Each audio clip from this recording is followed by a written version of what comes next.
Hello, welcome back to your channel, that is Click and Benefits. Students, today we are going to discuss about your new chapter from your class 11th biology book from the third unit, that is biomolecules, as we have done already chapter number 8. So now we are going to start with the chapter number 9, that is biomolecules. So let's get started with the topic. So first of all, the question is, what is biomolecules? Biomolecules होता क्या है? So as a name suggest we can see here कि यहाँ पर साफ साफ लिखा हुआ है bio, that means living, and molecules क्या होते हैं? देखो, मॉलिक्यूल्स आपने केमिस्ट्री में 9th में पढ़ा है, आपने इवन 11th में आप हैं तो आप इसको स्टडी कर रहे होंगे. अगर मैं सिंपल डेफिनेशन की बात करूँ मॉलिक्यूल्स क्या होते हैं, so it is very easy. The smallest particle of a substance that has all of the physical and chemical properties of that substance. और अगर हम इसको और भी इजी बोले कि एक ग्रुप ऑफ 2 और मोर एटम्स, ठीक है, एक ग्रुप जिसमें 2 या 2 से ज़्यादा एटम्स होते हैं, and form the smallest identifiable into unit into which a pure substance can be divided. ठीक है, यानी कि एक तरीके से मॉलिक्यूल क्या है? एक प्योर सब्सटेंस का एग्जाम्पल है जिसमें 2 या 2 से ज़्यादा मोर एटम्स होते हैं. ठीक है, उनकी कैरेक्टरिस्टिक्स सेम होती हैं, तो वो मॉलिक्यूल्स होता है. तो ये चीज़ें हमें देखनी है अब इन द लिविंग बींग्स, क्योंकि यहाँ पर बायो वर्ड यूज़ हुआ है, यानी बायो यानी लिविंग वर्ड्स, लिविंग जो थिंग्स हैं उनके अंदर जो मॉलिक्यूल्स हैं, क्या क्या मॉलिक्यूल्स प्रेजेंट हैं, वो सारी चीज़ें हमें इस वीडियो के माध्यम से, through the video we are going to discuss. ठीक है, सो बायोमोलिक्यूल्स क्या, ये तो आपको पता है कि मॉलिक्यूल्स जो कि लिविंग बींग्स के अंदर है, क्या क्या मॉलिक्यूल्स हैं, कैसे उनकी स्ट्रक्चर्स कैसी होती हैं, किस तरीके से एक लिविंग बींग्स फॉर्म होती है, क्या क्या. अगर जैसे हम अपनी बात करें तो हमारी बॉडी में कौन कौन से मॉलिक्यूल्स हैं, क्या क्या चीज़ों से मिलकर हमारी बॉडी बनी है, जैसे प्रोटीन है, जैसे कि हमारे अमीनो एसिड्स हैं, जैसे कि हमारे लिपिड्स हैं, शुगर हैं, और ये सारी जितनी भी चीज़ें हैं किस तरीके से हमारी बॉडी में अवेलेबल हैं और किस फॉर्म में अवेलेबल हैं. सो बायोमोलिक्यूल्स, बहुत ही सिंपल डेफिनेशन है. It is mentioned here, biomolecules are chemical compounds found in living organisms. ठीक है, यानी केमिकल्स होते हैं जो कि लिविंग ऑर्गेनिजम्स के अंदर आपको देखने को मिलने वाले हैं. दूसरा है which is green in colour, they include organic and inorganic compounds. ठीक है, अब वो ऑर्गेनिक भी हो सकते हैं लिविंग बींग्स के अंदर और इनऑर्गेनिक, यानी दोनों ही तरीके के कंपाउंड्स हमारी बॉडी में देखने को मिल जाते हैं. बहुत ही सिंपल है. इनऑर्गेनिक क्या है एंड ऑर्गेनिक क्या है? 11th में आपकी टॉपिक्स होते हैं ऑर्गेनिक केमिस्ट्री, इनऑर्गेनिक केमिस्ट्री. सो ऑर्गेनिक का मतलब है जिसमें C एंड OH आपको देखने को मिलेंगे, कार्बन एंड हाइड्रोजन जिसमें प्रेजेंट हो. और इसके अलावा अगर इनऑर्गेनिक की बात करें जिनके अंदर क्या ना हो, C और H एब्सेंट होती हैं, जैसे कि सल्फ़र है, जैसे कि ऑक्सीजन है, ये सारी चीज़ें क्या हैं, या फॉस्फोरस है, ये सभी चीज़ें क्या हैं? इनऑर्गेनिक. और जैसे कि मैं बात करूँ शुगर है, शुगर क्या है आपका? ऑर्गेनिक है, जैसे प्रोटीन है, लिपिड्स हैं, ये सारी चीज़ें क्या हैं आपके लिए? ये हैं आपकी ऑर्गेनिक, ये सभी चीज़ें क्या हैं? ऑर्गेनिक आप सभी की. ठीक है, सो बायोमोलिक्यूल्स क्या है? इट इज़ वेरी इजी कि केमिकल कंपाउंड्स हैं जो कि लिविंग में मिलेंगे, और ये ऑर्गेनिक भी हो सकते हैं, इनऑर्गेनिक भी ये देखने को हो सकते हैं. ओके, सो सबसे पहले हमारे दिमाग में क्वेश्चन आता है, the question that is arising in our mind which is analysis of chemical composition in a tissue. अगर मैं आपसे बोलूँ कोई लिविंग टिश्यूज़ आप लें, तो उसमें से अगर आपको इसमें केमिकल कंपोजिशन का पता करना हो कि इसमें क्या क्या चीज़ें देखने को मिलेंगी, तो आप किस तरीके से उसको एनालाइज करेंगे, कैसा पता करेंगे? तो सबसे सिंपल तरीका है, इजी तरीका है, अगर आपको पता करना हो. ठीक है, तो हम क्या करेंगे, यहाँ पर एक हेल्दी लिविंग टिश्यू लेंगे, जैसे कि आप लीव्स ले सकते हैं, फ्रूट्स ले सकते हैं. ठीक है, आप कुछ भी यहाँ पर ले सकते हैं. तो फिलहाल हमने यहाँ पर क्या लिया है, कुछ वेजिटेबल्स हमने ले लिए यहाँ पर, ये लीव्स ले ली हैं. उन लीव्स को आपको उसमें लीव्स के साथ साथ उसमें आपको मिक्स करना पड़ेगा. यहाँ पर साफ साफ लिखा हुआ है कि ट्राइक्लोरो एसिटिक एसिड, जिसका फॉर्मूला भी साफ साफ लिखा है Cl3, क्योंकि Cl3 का मतलब है ट्राई, क्लोरीन इसमें 3 है तो इसलिए हमने यूज़ किया है ट्राइक्लोरो. और एसिटिक एसिड का फॉर्मूला क्योंकि COOH यहाँ पर लगा है तो ये एसिड ही होगा, क्योंकि because the carboxyl group is present here. So जैसे ही हम इसको मिक्स करेंगे with the help of pestle and mortar, इमाम जस्ता जिसको हमने सुना है, आपने सुनता है. ठीक है, या हम अदरक भी कूटते हैं चाय के बनाने के लिए, तो वो चीज़ें. सो जो इसमें जिससे हम कूटते हैं, जिससे हम इसकी पिटाई करते हैं किसी भी चीज़ की, तो वो हमारे लिए, जैसे ये है हमारा पेसल, PESTLE, and this one is जो कटोरी है, बाउल लाइक स्ट्रक्चर है, उसको हम बोलते हैं मोटर. ठीक है, दिस इज़ कॉल्ड मोटर. तो पेसल एंड मोटर की भी हेल्प से आपको ये सारी चीज़ें मिक्सिंग कर लेनी है. सो जैसे आप करेंगे तो एक थिक स्लरी यहाँ पर बन जाएगा. It is a thick slurry. ठीक है, अब आपको क्या करना है, इसको filter with the help of filter paper, with the help of a funnel. आपके पास फ़नल आपको हो गया, आपने देखा होगा इस तरीके की फ़नल शेप्ड होती है। तो इसके अंदर हम इसमें फ़िल्टर पेपर लगा के रखेंगे और फ़िल्टर पेपर लगाने के बाद इस स्लरी को इसके अंदर डाल देंगे। जैसे इसके अंदर करेंगे तो आपको पता चल जाएगा कि कुछ मटेरियल जो भी लिक्विड पोर्शन होगा या एसिडिक पोर्शन होगा वो आपका नीचे की साइड, यहाँ पर एक बीकर रखा होगा, इस बीकर के अंदर वो चीज़ें सारी आ जाएंगी। तो लिक्विड पोर्शन जो होगा यानी जिसका साइज़ सबसे बारीक होगा, सबसे फाइनेस्ट पार्टिकल होंगे, सबसे छोटे पार्टिकल्स होंगे, तो वो सारे इस फ़िल्टर पेपर की हेल्प से नीचे की तरफ आ जाएंगे। लेकिन जिनके साइज़ ज़्यादा बड़े होंगे, मॉलिक्यूल्स के साइज़ ज़्यादा बड़े होंगे, वो सारे के सारे ऊपर की तरफ ही रह जाएंगे। ठीक है, सो अब बात करते हैं कि जो जो ऊपर रह जाता है और जो नीचे रह जाता है उनको बोलते क्या हैं, उनका नाम क्या है। सो जैसे ही आपने स्ट्रेन किया, with the help of strain का मतलब है आप छलनी जो भी आपने यूज़ की है, like example of cheese cloth, एक कपड़ा आता है चीज़ क्लॉथ, आपने देखा होगा शादी ब्याह में वो यूज़ होता है। ठीक है, तो चीज़ क्लॉथ या कॉटन का आप कपड़ा ले सकते हैं। टू गेट 2 फ्रैक्शंस, आपको 2 फ्रैक्शन यहाँ मिल जाएंगे, एक ऊपर की तरफ और एक नीचे वाला। तो जो नीचे वाला है उसको हम बोलते हैं फिल्ट्रेट, यानी कि जैसे अगर ये हमारा अगर फ़नल था, ये अगर हमारा फ़नल था तो नीचे की तरफ जो इकट्ठा हुआ है इसके अंदर उसको हम बोलते हैं फिल्ट्रेट, और जो ऊपर रह जाता है वो होता है रिटेंट्रेट। ठीक है, फिल्ट्रेट के पोर्शन की अगर हम बात करें, जो नीचे की साइड आ गया है, जो कि जिसके मॉलिक्यूल्स का साइज़ काफ़ी कम था, छोटा था, सो उसको हम बोलते हैं एसिड सोल्यूबल पूल, जो नीचे की तरफ आ गया। जो ऊपर की साइड है, जो ऊपर रुक गया था फ़िल्टर पेपर पे या कॉटन क्लॉथ पर, उसको हम बोलते हैं रिटेंट्रेट, और दूसरा नाम भी है इसका एसिड इनसॉल्युबल पूल या एसिड इनसॉल्युबल फ्रैक्शन, हम इसको ये बोलते हैं, क्योंकि वो ऊपर की तरफ है क्योंकि एक तरीके से मिक्स नहीं हुआ एसिड के अंदर, सो वो रह जाएगा ऊपर की साइड, इसलिए ये हो जाएगा एसिड इनसॉल्युबल पूल। तो इसको रिमेंबर रखना है, आपको याद रखना है कि नीचे जो आ जाता है उसको हम बोलते हैं एसिड सॉल्युबल पूल या फ्रैक्शन, और जो ऊपर रह जाता है जिसको हम बोलते हैं रिटेंटेट, रिटेंटेट का मतलब है एसिड इनसॉल्युबल पूल। जिनके ज़्यादा बड़े साइज होंगे वो ऊपर रह जाएंगे, जो छोटे साइज़ वाले हैं वो नीचे चले जाएंगे। ठीक है, सो अगर मैं बात करूं अबाउट फिल्ट्रेट, जैसे कि है एसिड सॉल्युबल पूल, तो वो क्या है, वो कौन है। ठीक है, सो वो होंगे जो contains bio micro molecules, because now we are going to divide into the different categories. We are going to divide biomolecules into different categories on the basis of the size of the molecules in the acid soluble pool, acid insoluble pool. ठीक है, सो 2 category हैं, एक है हमारे लिए biomolecules जो कि है माइक्रोमोलिक्यूल्स, बायो माइक्रोमोलिक्यूल्स, माइक्रो मतलब छोटे साइज वाले, एक है हमारे पास इनसॉल्युबल फ्रैक्शन वाले रिटेंटेड, जिसके अंदर जिसकी कैटेगरी होगी बायोमोलिक्यूल की बायो मैक्रोमोलिक्यूल। ओके, सो बायो मॉलिक्यूल जो हमने डिवाइड किए हैं 2 पार्ट्स में on the basis of size of the particles, जो होंगे आपके लिए माइक्रो, बायो माइक्रो मतलब छोटे साइज़ वाले, और दूसरे होंगे जो ऊपर रह गए थे bio macro, and macro means होता है लार्ज। ठीक है, सो जो ऊपर रह गए हैं, सो दोनों चीज़ें हमें पूरे चैप्टर में पढ़नी है। बायो माइक्रो मॉलिक्यूल्स कौन कौन से एग्जाम्पल्स हैं और बायो मैक्रो मॉलिक्यूल के कौन कौन से एग्जाम्पल हैं, but we will discuss it later. तो पहले आ जाता है contains bio molecules, bio micro molecules, छोटे साइज वाले बायो मॉलिक्यूल्स जिनका वेट होता है less than 1000 dalton. Dalton it is a type of unit which is given by a dalton scientist. तो डाल्टन यानी डी ए से हम उसको रिप्रेजेंट करते हैं, D capital small A. So ये है एक यूनिट जिसको हम ये भी बोल सकते हैं AMU, एटॉमिक मास यूनिट। ठीक है, जो कि आपने केमिस्ट्री में अच्छे से पढ़ लेंगे या पढ़ लिया होगा। सो डाल्टन AMU यानी कि कितना साइज हो, जो नीचे की तरफ आ गए थे तो वो माइक्रोमोलिक्यूल्स, वो बायो माइक्रोमोलिक्यूल्स जिनका साइज 100 डाल्टन से नीचे होता है, छोटा साइज होता है, तो वो आ जाएंगे आपके इसके अंदर। लेकिन रिटेंटेड के अंदर जिनका साइज़ बड़ा है, जिनका साइज़ ग्रेटर देन 1000 डाल्टन है या 1000 AMU है, उससे ऊपर का साइज़ वो ऊपर रह जाएंगे, उनको हम बोलते हैं मैक्रोमोलिक्यूल्स। ठीक है, सो आई होप कि ये डन है।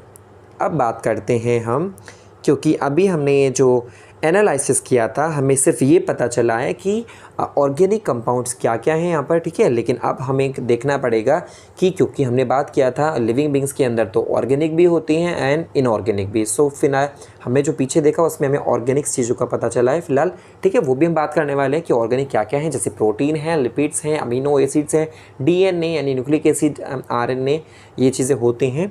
सो वो सारे मॉलिक्यूल्स कैसे थे, कंपाउंड थे, वो थे ऑर्गेनिक। लेकिन अब बात करते हैं अगर हमें इनऑर्गेनिक कंपाउंड्स का पता करना हो, एनालिसिस करना हो तो कैसे करें। ठीक है, सो बहुत ही ईजी है। It is a destructive process. Destructive का मतलब कुछ हम यहाँ पर गलत करने वाले हैं, कुछ जलाने वाले हैं, ख़त्म करने वाले हैं। सो हमने यहाँ पर एक हेल्दी लीफ लिया। हेल्दी लीफ का मतलब कि ग्रीन लीफ आपने ले ली, उसका वेट कर लिया आपने, इनिशियल वेट जो भी आया होगा उसका, मान लीजिए 10 ग्राम है या 50 ग्राम उस लीफ का वेट, हेल्दी लीफ का, और उसको सुखा देंगे। सुखाने के बाद उसका वेट हम वहाँ पर कर लेंगे तो हमको पता चल जाएगा कितना उसके अंदर मॉइस्चर था जो उड़ चुका है। ठीक है, सो एवापोरेशन के बाद आपको उसका वेट मिल जाएगा। अब आगे हमें क्या करना है, अब हम पता करेंगे यहाँ पर कि जो इट इज़ फुल्ली बर्नड। अब हमें उस लीफ को, क्योंकि सुखा दिया है ड्राई वेट के बाद, ड्राई वेट हो गया है, सो उसको हमें सुखानी हुई वाली जो सुखाई हुई लीफ थी उसको हमें बर्न करना है, जला देना है। ठीक है, तो जैसे ही आप उसको ऑक्सीडाइज करेंगे, बर्न करेंगे, सो ऑल कार्बन कंपाउंड्स यानी कि जो ऑर्गेनिक हैं, all carbon compounds to gases form, यानी ये बन जाएंगी। ऑक्सीडेशन के बाद गैस बनेगी, आपको पता है जलाने के बाद पत्ती को तो CO2 निकलेगी, प्लस वाटर वेपर भी वहाँ पर बनेंगी, जिसको हम बोलते हैं, और लास्ट में बच जाएगा जलने के बाद ऐश। ऐश मतलब हिंदी में बोलते हैं हम राख। तो ऐश बच जाएगी वहाँ पर जलाने के बाद। तो CO2 जो कार्बनिक कंपाउंड है वो तो सारे उड़ गए हैं in the form of CO2, H2O की फॉर्म में, लेकिन ऐश बची वहाँ पर रह जाएगी, राख जो बचेगी। अब उसमें क्या क्या हो सकता है, फॉर एग्जाम्पल ऐश के अंदर इनऑर्गेनिक एलिमेंट्स होंगे जैसे कि कैल्शियम है, magnesium, sodium, potassium, phosphorus etcetera, और कुछ इनऑर्गेनिक कंपाउंड भी वहाँ पर। ये तो हैं आपके एलिमेंट्स एंड ये हैं आपके कंपाउंड्स, एंड आई होप कि compounds and elements it is very easy to understand. ठीक है, सो CSO4, PO4, फॉस्फेट है, NaCl, ये सारे कंपाउंड्स हैं जो कि आपको उस ऐश के अंदर ये भी देखने को मिल जाएंगे। तो ये इट इज़ क्लियर। आगे चलते हैं। अगर मैं कंपोजिशन की बात करूं non living and living matter की, जो चीज़ें लिविंग में होती हैं वही चीज़ें नॉन लिविंग में भी आपको देखने को मिल जाएंगी। अगर मैं सॉइल की बात करूं या अर्थ क्रस्ट की बात करूं, अर्थ क्रस्ट मतलब एक मिट्टी ले लें कहीं से भी, आप लैंड सरफेस जो होती है वहाँ से मिट्टी उठाएं, और एक लिविंग बॉडी ले लें जैसे हम हैं या प्लांट्स हैं, तो वहाँ पर भी जो चीज़ नॉन लिविंग में है वो लिविंग में भी देखने को आपको मिल जाएगी, इवन लिविंग के अंदर ज़्यादा देखने को मिल जाएगी। सो एक चार्ट है यहाँ पर गिवन है जिसमें साफ साफ लिखा हुआ है, एलिमेंट्स यहाँ पर दे रखे हैं, सारे एलिमेंट्स हैं, और यहाँ पर दिखा रखा है परसेंटेज ऑफ वेट, कितना परसेंट वेट होता है अर्थ क्रस्ट के अंदर उस पर्टिकुलर इनऑर्गेनिक सब्सटेंस का, और ह्यूमन बॉडी के अंदर कितना वो होता है। तो अगर मैं हाइड्रोजन की बात करूँ, जैसे हाइड्रोजन है एलिमेंट, तो वो अर्थ की सरफेस में यानी सॉइल में कितना होता होगा 0.14%, लेकिन ह्यूमन बॉडी में वो ज़्यादा है 0.5%। मैंने अभी बोला था आपको कि लिविंग बींग्स के अंदर इनकी परसेंटेज ज़्यादा देखने को मिल जाएगी। कार्बन है 0.03, लेकिन बॉडी में आपको पता है कार्बन डाइऑक्साइड की फॉर्म में 18.5% देखने को मिल जाएगा। ऑक्सीजन 46 है, लेकिन यहाँ 65 है। ठीक है, नाइट्रोजन वेरी लिटिल होती है अर्थ पर, लेकिन बॉडी के अंदर काफ़ी मिल जाएगी। सल्फ़र है, सोडियम है, कैल्शियम है, ये सारी चीज़ें काफ़ी है। हालांकि कैल्शियम आपका सॉइल में ज़्यादा दिखा रखा है, बॉडी में कम होता है। ऐसे सोडियम भी सेम यही है, मैग्नीशियम भी सेम कम है, और सिलिकॉन भी कम है। और बॉडी के अगर हम सिलिकॉन की बात करें तो बिल्कुल नेग्लिजिबल है, ठीक है, ना के बराबर है। सो ये थे कुछ लिविंग और नॉन लिविंग के बीच में compare on the basis of inorganic material की प्रेजेंट कैसे होते हैं। तो लिविंग के केस में ज़्यादा देखने को मिले आपको। अब बात करते हैं हम, क्योंकि मैंने आपको डिवाइड किया just earlier few second ago I divided कि biomolecules into different categories on the basis of the size, soluble pool और इनसॉल्युबल पूल में जो हमने देखा। तो पहला आ जाता है हमारा बायो माइक्रोमोलिक्यूल्स। क्या आता है पहला हमारा बायो माइक्रोमोलिक्यूल्स। माइक्रो मतलब छोटे साइज वाले मॉलिक्यूल्स जो कि नीचे आ जाते हैं आफ्टर द एनालिसिस। सो जैसे कि एग्जांपल्स भी यहाँ पर लिखे हुए हैं, जैसे कि guanine which is a adenine, guanine, ये जो होते हैं ये होते हैं हमारे नाइट्रोजनस बेसेस। ठीक है, नाइट्रोजनस बेस होते हैं नाइट्रोजन के बने हुए बेस, क्लियर है, जिनका काम होता है न्यूक्लिक एसिड्स को बनाने में, जैसे DNA RNA को बनाने में हेल्प करते हैं। तो न्यूक्लियोसाइड भी हैं हमारे, न्यूक्लियोटाइड भी हैं हमारे। तो ये सारी चीज़ें हमारी आ जाएंगी किस में आ जाएंगे, ये आ जाएंगे हमारे बायो माइक्रोमोलिक्यूल्स। तो अगर मैं एक चार्ट बना के दे दूँ सिंपल सा कि बायो माइक्रोमोलिक्यूल्स, ठीक है, और दूसरा है बायो मैक्रोमोलिक्यूल्स। तो पूरी बुक में हम क्या पढ़ने वाले हैं, micro and macro. So micro के अंदर कौन कौन सी चीज़ें आ जाएंगी, जैसे कि न्यूक्लियोटाइड है हमारा, ठीक है, न्यूक्लियोटाइड, न्यूक्लियोसाइड हम पढ़ने वाले हैं, न्यूक्लियोसाइड है, दूसरा, इनको मैं अगर रफ़ कर दूं तो हम पढ़ेंगे शुगर, यहाँ पर शुगर हम पढ़ने वाले हैं, जैसे ग्लूकोज है ये पढ़ लेंगे हम, थोड़े कार्बोहाइड्रेट्स पढ़ लेंगे, इसमें मोनोसेक्राइड्स, डाइसेक्राइड्स सिंपल हैं बिल्कुल। लिपिड्स हम पढ़ेंगे बायो माइक्रोमोलिक्यूल्स में ही, तो ये सारी कैटेगरीज हैं बायो माइक्रोमोलिक्यूल्स की, लेकिन मैक्रो भी आएंगे हमारे पास, तो मैक्रो, और हाँ अमीनो एसिड्स भी आपके माइक्रो में ही आने वाले हैं, माइक्रो यानी छोटे साइज़ वाले। लेकिन अगर मैं बात करूँ मैक्रो मॉलिक्यूल्स कौन कौन से पढ़ेंगे हम पूरी बुक के अंदर, मैक्रो यानी बड़े साइज़ वाले, तो जैसे कि प्रोटीन हम पढ़ने वाले हैं, ठीक है। प्रोटीन के साथ साथ हम पढ़ेंगे यहाँ पर न्यूक्लिक एसिड्स, जैसे कि डीएनए और आरएनए के बारे में पढ़ेंगे, तो न्यूक्लिक एसिड दोनों के दोनों। उसके अलावा हम पढ़ेंगे यहाँ पर पॉलीसैकेराइड्स, यानी कि कार्बोहाइड्रेट हैं लेकिन काफ़ी सारे चेन से मिलकर बनते हैं, तो इसलिए हम इनको बोलते हैं पॉलीसैकेराइड्स, तो ये भी हम पढ़ने वाले हैं, ठीक है। सो पॉलीपेप्टाइड चेन हम पढ़ेंगे, पॉलीपेप्टाइड चेन का मतलब है प्रोटीन का बनना, तो ये सारी चीज़ें हम पढ़ेंगे आपके मैक्रोमोलिक्यूल्स में। सो फर्स्ट हम स्टार्ट कर रहे हैं माइक्रोमोलिक्यूल्स। सो माइक्रोमोलिक्यूल्स में सबसे पहले आप देख सकते हैं यहाँ पर क्या लिखा हुआ है कि जिनका साइज़ माइक्रोमोलिक्यूल्स मॉलिक्यूलर वेट कितना होगा इनका, found in the acid soluble में तो मिले ही थे हमें, उसके साथ साथ इनका साइज़ लगभग 18 से लेकर 800 डाल्टन के बीच में इनका, वही 1000 से कम है इनका साइज़ होगा। So the acid soluble pool represent the cytoplasmic compositions. Cytoplasmic compositions का मतलब ये होता है कि जब आप देखते हैं कि प्लांट की मान ली हमने लीफ क्रश की थी, तो उनके अंदर लीव्स में सेल होती हैं, एंड सेल होती हैं तो सेल के अंदर साइटोप्लाज्म होता है। सो साइटोप्लाज्म की जो कंपोजिशन है मोस्टली वो इसमें आपकी आ जाती है, ठीक है। साइट भाई हमें पता है हमने लीफ को क्रश कर दिया, टूट गया, तो उनकी सेल वॉल टूटेगी सबसे पहले, तो सेल वॉल टूटती है, सेल वॉल सेलुलोज की बनी है, बड़ा साइज होता है। सेल वॉल टूटने के बाद जैसे ही सेल वॉल टूटेगी तो सेल के अंदर घुस जाएंगे, सेल भी टूट जाएगी, एंड सेल टूट जाएगी तो सेल के अंदर जो भी चीज़ें हैं वो बाहर आ जाएंगी। तो वो चीज़ें जो कि हमारे एसिड सोल्यूबल पूल में आई हैं तो वो ज़्यादातर हैं आपके साइटोप्लाज्मिक कंपोजिशंस, ठीक। साइटोप्लाज्मिक कंपोजिशंस का मतलब जैसे कि हमने बात की थी साइटोप्लाज्म के अंदर क्या क्या चीज़ें होती हैं, जो कि हमने माइक्रो में भी डिस्कस किया था। माइक्रो में न्यूक्लियोसाइड, न्यूक्लियोटाइड्स हमने बात की, अमीनो एसिड्स, लिपिड्स, शुगर, ये सारी साइटोप्लाज्म में पड़ी हुई रहती हैं। तो फॉर एग्जांपल देखो सारी चीज़ें लिखी हुई हैं। अमीनो एसिड्स पढ़ेंगे हम बात माइक्रो में, माइक्रो ही हमारा लिपिड, माइक्रो ही हमारे शुगर्स, और माइक्रो ही हमारे नाइट्रोजनस बेसिस, ठीक है। ये सारे के सारे हमारे क्या हैं, माइक्रोमोलिक्यूल्स। नाइट्रोजनस बेस की जब हम बात करेंगे तो न्यूक्लियोटाइड्स और न्यूक्लियोसाइड की भी बात करेंगे। सो आगे चलते हैं, माइक्रोमोलिक्यूल्स क्या होते हैं। सबसे पहला हमारा माइक्रोमोलिक्यूल्स है अमीनो एसिड्स। सो अमीनो एसिड्स क्या हैं, अमीनो एसिड्स को जान लीजिए। सबसे पहले देखो मैं आपको बता देता हूँ, अमीनो एसिड की जब भी हम बात करेंगे, कभी भी हम बात करें, चाहे 11th हो 12th हो, कोई सी भी क्लास हो, तो अमीनो एसिड्स का काम होता है प्रोटीन का बनाना। यानी कि अगर मैं बात करूं, एक हमारी बॉडी के अंदर लगभग 20 तरीके के अमीनो एसिड्स देखने को मिलेंगे, 20 टाइप के, डिफरेंट 20 टाइप्स के अमीनो एसिड बॉडी में होते हैं। सो अगर ये एक अमीनो एसिड है, ये दूसरा अमीनो एसिड है, तीसरा, एंड सो ऑन, तो ये जुड़ते चले जाते हैं एक दूसरे से with the help of bonds. कौन से बॉन्ड, पेप्टाइड बॉन्ड। कौन से बॉन्ड है, पेप्टाइड बॉन्ड। पेप्टाइड बॉन्ड वो होते हैं जो कि प्रोटीन के बीच में होते हैं, यानी अमीनो एसिड्स के बीच में। तो एक अमीनो एसिड जब दूसरे अमीनो एसिड से जुड़ेगा तो with the help of peptide bond. तो ऐसे ये जुड़ते चले जाते हैं, कितने भी हो सकते हैं, 20 जुड़ जाएँ, 40 जुड़ जाएँ, 40, कितने भी जुड़ सकते हैं, लंबी चैन बन जाए, छोटी चैन बन जाए। तो जब ये चैन बन जाती है, इस पूरी चैन को हम बोलते हैं प्रोटीन। तो इसका मतलब ये है कि अमीनो एसिड्स का काम है प्रोटीन बनाना। क्लियर है। सो अमीनो एसिड्स का काम क्या है, प्रोटीन बनाना। 20 डिफरेंट टाइप्स के प्रोटीन बनते हैं हमारी बॉडी में, अमीनो एसिड्स बनते हैं तो उनसे प्रोटीन भी बनते होंगे डिफरेंट, जिनका अलग अलग काम होता है हमारी बॉडी के अंदर। प्रोटीन का काम है अच्छे अच्छे कैरेक्टर्स लेकर आना, सेल बनाना, कैरेक्टर्स लेकर आना अच्छे, ठीक है। सो दे आर द कंपाउंड्स। अब देखो अमीनो एसिड्स किस चीज़ का बना है, इसकी यहाँ पर स्ट्रक्चर भी बनी हुई है, बड़ी प्यारी सी beautiful pictures. So they are the compounds formed of, क्या क्या चीज़ें देखने को मिलेगी, अमीनो ग्रुप होगा NH2।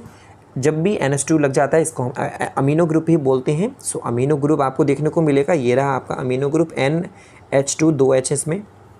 दूसरा एसिडिक ग्रुप जिसको हम बोलते हैं कार्बोक्सिलिक ग्रुप या COOH ग्रुप, तो ये रहा आपका COOH ग्रुप। तीसरे अगर हम बात करें H, हाइड्रोजन लगा होता है, तो हाइड्रोजन भी आपका ये रहा यहाँ पर। और फोर्थ है लास्ट हमारा R, वेरिएबल ग्रुप। R मतलब वेरिएबल ग्रुप, और R का मतलब होता है रेडिकल ग्रुप, और दूसरा नाम भी है रेडिकल मतलब R, और तीसरा नाम भी है रेस्ट ग्रुप। रेस्ट ग्रुप भी हम बोल, रेस्ट मतलब कि जब हमने ये तीनों डिस्कस कर लिए, अमीनो भी, हाइड्रोजन भी, कार्बोक्सिल भी, तो एक और रह जाता है जो होता है वेरिएबल ग्रुप।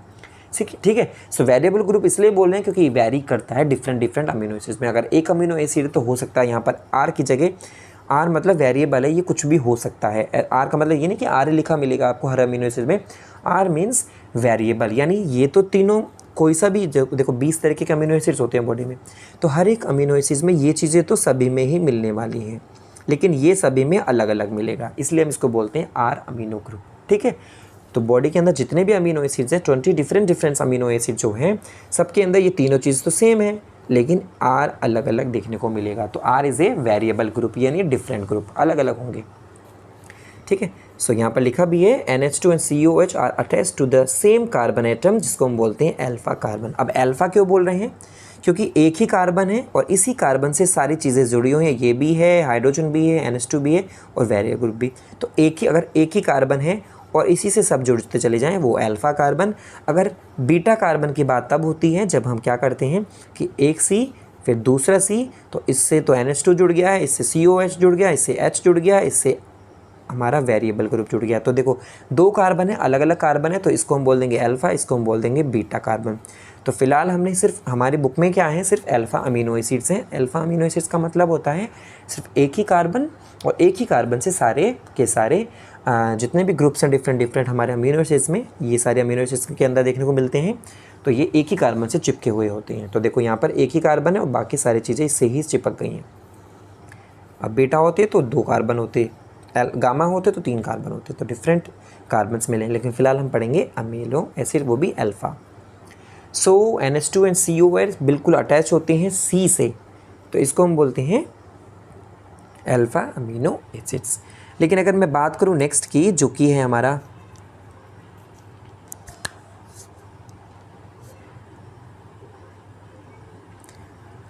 नेक्स्ट है हमारा दे आर सब्सटीट्यूटेड मीथेन्स। सब्सटीट्यूटेड मीथेन्स का मतलब है, देखो अभी मैं बात करूँगा, इनमें कहीं ना कहीं मीथेन भी ऐड हो जाता है, सब्सटीट्यूट बन जाता है। आर की जगह यहाँ पर अगर मैं CH3 लिख दूँ तो वो हो जाएगा सब्सटीट्यूटेड मीथेन्स। देखो मैं यहाँ पर दिखाता हूँ आपको, ये कुछ एग्जांपल्स हैं अमीनो एसिड्स के, जैसे कि ये ग्लाइसिनिक अमीनो एसिड्स, एलिलिन और सीरीन, ये 3 अमीनो एसिड हैं डिफरेंट। तो तीनों के स्ट्रक्चर में ये चीज़ें तो सेम ही हैं, ये तीनों चीज़ें सेम है, लेकिन ये है वेरिएबल ग्रुप आर, यानी कि आर की जगह यहाँ H है, इसमें मीथेन है और इसमें हमारा भी मीथेन है, लेकिन मीथेन के साथ OH भी जुड़ा हुआ है। ठीक है। सो यहाँ पर क्या है, R इज़ H, यानी वेरिएबल ग्रुप H है, यहाँ पर वेरिएबल ग्रुप CH3 है, यहाँ पर वेरिएबल ग्रुप CH2OH है। तो ये तीनों अमीनो एसिड्स के स्ट्रक्चर आप याद कर सकते हैं, कुछ भी नहीं याद करना आपको, बहुत ही सिंपल स्ट्रक्चर है। ये तीनों में ही सेम है, लेकिन बाकी वेरिएबल ग्रुप अलग अलग है, तो आपको इजीली ये लर्न हो जाएगा। आगे चलते हैं हम अमीनो एसिड्स में। सो मैंने जैसे अभी बताया आपको कि 20 डिफरेंट अमीनो एसिड्स हमारे बॉडी में देखने को मिलते हैं, लेकिन अगर मैं 20 में से ध्यान से अगर हम सबके स्ट्रक्चर्स को देखें तो सबका जो नेचर है वो अलग अलग भी देखने को मिल सकता है। सो 3 तरीके के अमीनो हम उनको कैटेगराइज कर देते हैं, उनके नेचर के बेस पर 3 टाइप्स के अमीनो एसिड आपको देखने को मिल सकते हैं। इन 20 में से 3 कैटेगरी बन जाएंगी, जैसे कि एक होते हैं एसिडिक, एक होते हैं बेसिक नेचर वाले, एक होते हैं न्यूट्रल। तो जो एसिड अमीनो एसिड्स होते हैं, फॉर एग्जांपल ग्लूटामिक एसिड, जो बेसिक नेचर के होते हैं, आप सब समझते हैं कि बेस क्या होता है, पीएच आपको सबको याद है, 7 से नीचे सारे एसिडिक हैं, 7 से ऊपर वाले सारे बेसिक हैं और 7 वाले न्यूट्रल हैं। सो जो बेसिक है लाइसिन है और जो न्यूट्रल है वो वेलिन है। क्लियर है? सो ये हो जाएगा हमारा। और नीचे की साइड लिखा हुआ है हमारा some amino acids are aromatic, tyrosine, phenyl alanine and tryptophan. Aromatic का मतलब बहुत ही ज़्यादा रिएक्टिव होते हैं, बहुत ही ज़्यादा स्मेल भी होती है, फ्रेगनेंस भी हो सकती है, ठीक है, खुशबू भी होती है, गैसी नेचर, जैसे गैस होती है ना, हम एक कमरे में रख देते हैं वो एकदम फैल जाती है कमरे में, तो इसको हम एरोमेटिसिटी बोलते हैं। यानी एरोमेटिक भी ये काफ़ी होते हैं अमीनो एसिड्स, जैसे टायरोसिन, फिनाइल एलेनिन, बहुत ही ज़्यादा रिएक्टिव, हाई रिएक्टिव हम इनको कह सकते हैं। So these are the aromatic amino acids. For example आपको याद होने चाहिए, पेपर में आपके आ सकता है। आगे चलते हैं। अमीनो एसिड्स हमारे जो कि हैं, अगर मैं बात करूं हमारी बॉडी में जो डिफरेंट टाइप्स के अमीनो एसिड्स हैं 20, तो उनको हम कैटेगराइज या क्लासीफाई कर रहे हैं on the basis of essential और नॉन एसेंशियल। यानी हमारे लिए जो बॉडी में खुद सिंथेसाइज्ड होते हैं, बॉडी में खुद बनते रहते हैं वो अमीनो एसिड्स, और जो हमारे लिए मतलब बॉडी से बाहर से ज़रूरत हमें पड़ती है बनाने की यानी लेने की, तो वो कौन से हैं? तो हमने यहाँ पे कैटेगराइज किया इसेंशियल और दूसरा है हमारा नॉन इसेंशियल। तो इसेंशियल वो होते हैं जो can not be synthesized by the body, हमारी बॉडी जो नहीं बना पाती वो होंगे इसेंशियल। इसेंशियल का मतलब होता है नेसेसरी, आवश्यक, ज़रूरी। तो ज़रूरी तो वही होंगे जो हमारी बॉडी में जो चीज़ बन रही है, तो वो इसका मतलब क्या है, वो तो ज़रूरी नहीं है क्योंकि बॉडी बना लेगी तो हमें बाहर से लेने की ज़रूरत नहीं है, इसलिए नॉन इसेंशियल, इसको हम बोल देंगे नॉन इसेंशियल। जिनकी ज़रूरत है हमें, हमारी बॉडी नहीं बना पाती, हमारी बॉडी को बाहर से चाहिए, तो उनको हम बोलेंगे essential. So essential amino acids वो होते हैं जो बॉडी हमारी नहीं बना पाती, can not synthesized, so should be applied through diet. हमें डाइट लेनी पड़ती है, हम खाना खाते हैं, आपको पता है कितनी अच्छी अच्छी चीज़ें हम खाते हैं, फ्रूट्स हैं, वेजिटेबल्स हैं, सो वो हमें मिल जाते हैं। तो इसेंशियल के एग्जांपल जैसे लाइसिन, ल्यूसीन, आइसोल्यूसिन, ट्रिप्टोफैन, ये कुछ एग्जांपल हैं जो कि इसेंशियल यानी बॉडी से, डाइट से हमें लेने पड़ते हैं। लेकिन वो भी कुछ हैं ऐसे जो हमारी बॉडी को बाहर से लेने की ज़रूरत नहीं होती, can be synthesize bye the body. For example glycine है, एलिलिन, सिरीन, आर्जिनिन एक्सेट्रा, ये है कुछ नॉन इसेंशियल यानी बॉडी खुद बना लेती है इनको। आई होप कि क्लियर है टॉपिक भी। So and the last topic is amino acids का ही है, बायोमाइक्रो, क्योंकि अमीनो एसिड्स हमारा पूरा हो जाएगा माइक्रोमोलिक्यूल्स, फिर आगे के बाद में डिस्कस करेंगे लिपिड्स और उनके बारे में। सो लास्ट टॉपिक है हमारा ज्यूटर आयनिक फॉर्म। यहाँ लिखा है आपका, देखो ज्यूटर आयनिक फॉर्म ये क्या होता है। सो देखो यहाँ पर फर्स्ट लाइन में लिखा है इन अमीनो एसिड्स, आपने देखा है वहाँ पर NH2 भी होता है, आपने देखा है COOH भी होता है। सो ये होते हैं आयोनाइजेबल नेचर वाले, आयोनाइजेबल नेचर यानी आयन वाले, जैसे कि आपने NaCl सुना है, Na पॉजिटिव होता है, Cl माइनस होता है, तो ये आयन होती हैं, सबके आयनिक फॉर्म होती है। सो ऐसी अमीनो एसिड्स की भी फॉर्म हो सकती है, लेकिन क्यों?